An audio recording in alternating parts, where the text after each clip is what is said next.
If you are somebody whose pelvis is kicking forward way too much in the downswing, which crowds your arms and obviously makes it very difficult to control the club face, I want you to make sure that you are exaggerating the opposite feel with the lower body. I see a lot of people putting like a bag stand behind them or something, and they're just trying to kind of keep their rear end on the product. They're not really trying to do a whole lot. If anything, they're trying to avoid the pelvis kicking forward. In my opinion, that is absolutely not enough.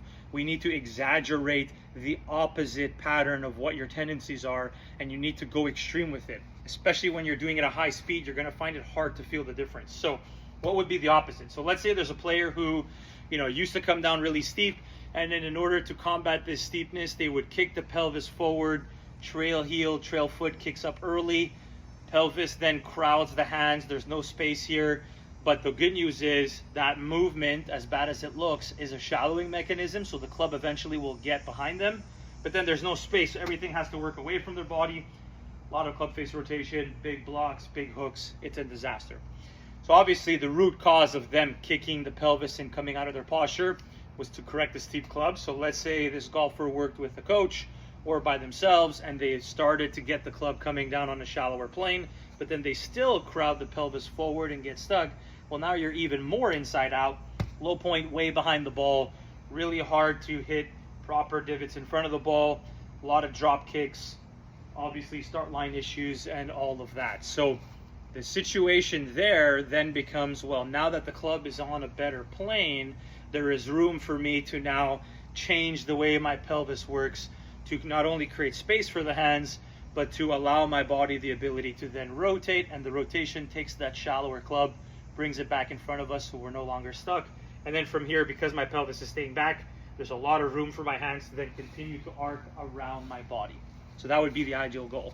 So if we're trying to change that, don't just put a product behind you and try to keep your rear end there. Actively try to force the pelvis to work really far back.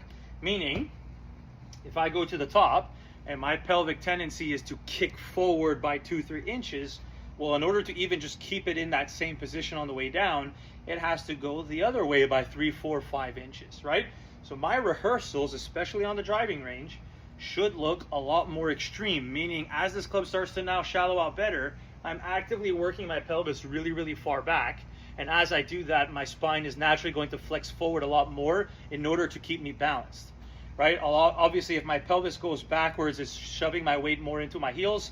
To then counteract that and keep me balanced, my spine is going to flex forward.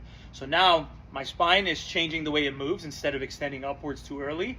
And my pelvis is now changing the way it moves. Instead of kicking forward, it's working its way backwards.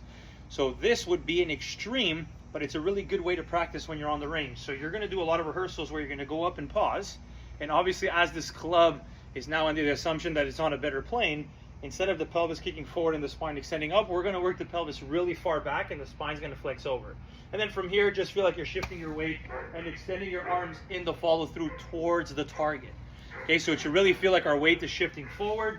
Arms are extending nicely into a full finish. So we're going to set up, go to the top, pause, exaggerate, pelvis back, spine flexing over, reset, go up and pause, pelvis exaggeratedly flexing back. You'll notice in relation to the hedges behind me, look how far back my pelvis is obviously working, right? I'm not just trying to put an object there and just hoping it stays connected to it. That is not enough. Exaggerate. So up to the top, pause, exaggerate, pelvis back, spine flexing over, rotate into a finish, arms extending, chest facing the target.